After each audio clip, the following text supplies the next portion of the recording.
Assalamualaikum warahmatullahi wabarakatuh. Baik, kita mulai ya tentang beliau dan pandangan-pandangannya tentang retorika. Jadi buku retorika ada yang kalau dalam bahasa Inggrisnya The Art of Rhetoric yang ditulis beliau abad keempat sebelum Masehi, yang memang beliau hidupnya di era itu. Ini awalnya merupakan catatan-catatan kuliah dari Aristoteles sendiri waktu beliau kuliah di akademi. Jadi keren ya, catatan kuliahnya jadi buku. Saya tidak tahu catatan kuliahmu ada di mana. Kamu tidak pernah nyatet ya, cuma pinjam fotokopian, habis ujian dibuang mesti. Kalau Aristoteles ditulis, dicatat. Buku saya yang sebelum filsafat itu sebagian besar catatan kuliah. Jadi zaman saya S1, jadi catatannya lumayan masih ngumpul ya, meskipun ditambah sana sini, tapi basicnya catatan kuliah. Makanya saya beri judul sebelum filsafat. Karena kalau saya nulis kuliah itu yang materi-materi tidak saya tulis, yang ada di buku tidak saya tulis. Yang saya tulis improvisasi dosennya. Jadi kalau dia ngomong apa yang tidak ada di buku baru tak tulis. Dan itu akhirnya jadi menarik terus ya, jadi sebelum filsafat itu.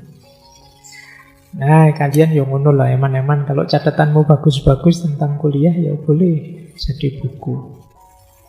Ya termasuk ngaji ini kan juga teman-teman takmir kan selalu menyarankan silahkan kalau ada yang mau transkrip, nulis, dikembangkan sendiri jadi buku. Dan tidak harus setia dengan kata-kata saya, kalian boleh idenya dari sini tapi pengembangan gagasannya kalian sendiri. Tidak masalah. Baik, nah ini buku retorikanya Aristoteles juga begitu.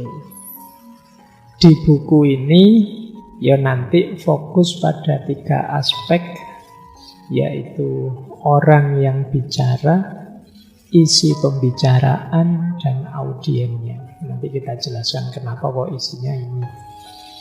Jadi retorika itu kan ketika orang menyampaikan gagasan, menyampaikan kebenaran. Jadi kebenaran itu kan kita selama ini sibuknya kan menemukan kebenaran. Padahal aspek menyampaikan kebenaran itu juga penting. Kadang-kadang yang kalian bawa itu memang kebenaran, tapi cara menyampaikannya keliru, penangkapannya orang bisa meleset. Harusnya orang menerima, bisa saja orang kemudian terus jadi menolak. Kamu salah ngomongnya. Salah ngomong itu bisa karena caramu menyampaikan, bisa memang karena isinya keliru, atau bisa juga karena memang audiennya tidak cocok, tidak sesuai. Makanya nanti orientasinya 3, yang ngomong, kemudian yang diomongkan, kemudian yang diajak ngomong. Ini nanti yang jadi fokusnya retorika. Nah, kenapa sih beliau concern di situ, termasuk gurunya Plato dan juga kakek gurunya Socrates? Di zaman itu Aristoteles ini bersaing dengan kelompok sofisme, guru-guru sofis. Dulu kita pernah belajar aliran sofis ini, karena orang sofis itu kan yang cara berpikirnya agak oportunistik. Dia pokoknya yang bayar siapa, ya dia berpihak ke situ. Kebenarannya bisa dibeli. Itu secara umum gambarannya kan itu. Mereka punya pandangan kebenaran itu kan relatif. Maka karena kebenaran itu relatif, ya ayo dipakai sesuai kepentingan, sesuai keinginan kita.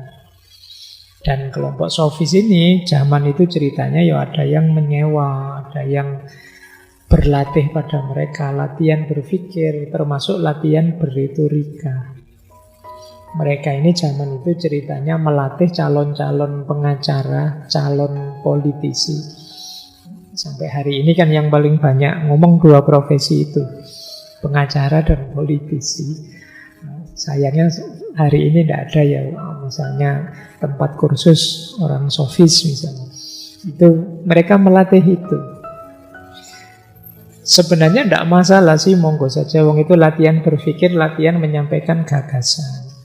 Sayangnya orang-orang sofis ini melatih, tapi mereka abai dengan kebenaran. Jadi mereka tidak peduli kebenarannya bagaimana, yang penting menang, yang penting sukses bicara, yang penting unggul dalam perdebatan. Ini gaya sofis. Itulah mengapa nanti Plato dan Socrates itu turun, bahkan Aristoteles nanti menulis retorika ini untuk menetralisir pengaruh negatif dari orang-orang sofis. Iya, retorika itu kata Aristoteles ya memang alat yang netral. Bisa, wong ini cuma cara menyampaikan gagasan. Kalau orangnya tidak peduli dengan kebenaran, yang pada akhirnya yang dia bawa hal yang salah. Kalau yang dibawa hal yang salah, sementara retorikanya canggih, akhirnya apa? Yang salah yang menang. Ketika yang salah yang menang, ya yang salah akan dianggap orang sebagai kebenaran. Itulah maka terus di sekolahannya Plato diajarkan juga retorika. Biar setelah mengajarkan kebenaran juga diajarkan cara menyampaikannya yang bagus, yang benar. Kalian juga begitu harusnya ya. Kalian kan yo sedikit banyak punya banyak wawasan macam-macam. Latihanlah cara menyampaikan gagasan yang benar. Latihan berretorika yang baik. Kapan harus ngomong, kapan harus diam, bagaimana cara menyampaikannya. Kalau audiennya seperti ini, saya harus ngomong seperti apa, dan lain sebagainya. Karena ini nanti penting, agar orang bisa menangkap kalian ini maunya apa sih? Apa sih kebenaran yang kamu bawa? Itulah retorika. Jadi kata Aristoteles, retorika itu sebenarnya netral. Bisa membawa pada kebaikan terbesar, tapi juga bisa membawa pada bahaya atau tipuan terbesar. Sementara kebenaran memerlukan kebijaksanaan dan kelancaran dalam menyampaikannya, kelancaran bicara. Itu yang sering saya sebut, benar saja tidak cukup, kita perlu bijaksana. Bijaksana itu tahu cara menyampaikan yang pas, tahu kapan harus menyampaikan, tahu kalimat mana yang sesuai untuk menyampaikan ini, dengan cara apa, dengan cara agak ngancam sedikit, atau dengan cara senyum-senyum, apa dengan cara itu, kalian harus tahu. Jadi ini yang disebut retorika nantinya. Itulah mengapa bulan ini kita 5 sesi ngambil tema retorika. Ya paling tidak biar kalian dapat materi agak banyak lah tentang cara menyampaikan kebenaran ini. Minggu depan kita ketemu tokoh Stoik, Cicero. Kemudian juga tokoh ahli guru retorika Romawi di minggu ketiga. Kemudian minggu keempat kita Al-Farabi, dan yang terakhir ini satu-satunya tokoh yang kita bahas, meskipun sebenarnya banyak dari tradisi retorika modern. 4 yang awal tradisi klasik. Oke, untuk malam hari ini saya cukupkan sekian dulu. Mohon maaf kalau ada yang kurang berkenan, mungkin 1-2 kekurangan apa, mohon dimaklumi. Kalau ada kekhilafan, kealpaan yang teman-teman ngerti benernya seperti apa, ya silahkan disampaikan. Kurang lebihnya mohon maaf. Wallahul muwaffiq, wallahu a'lam bissawab. Wassalamualaikum warahmatullahi wabarakatuh.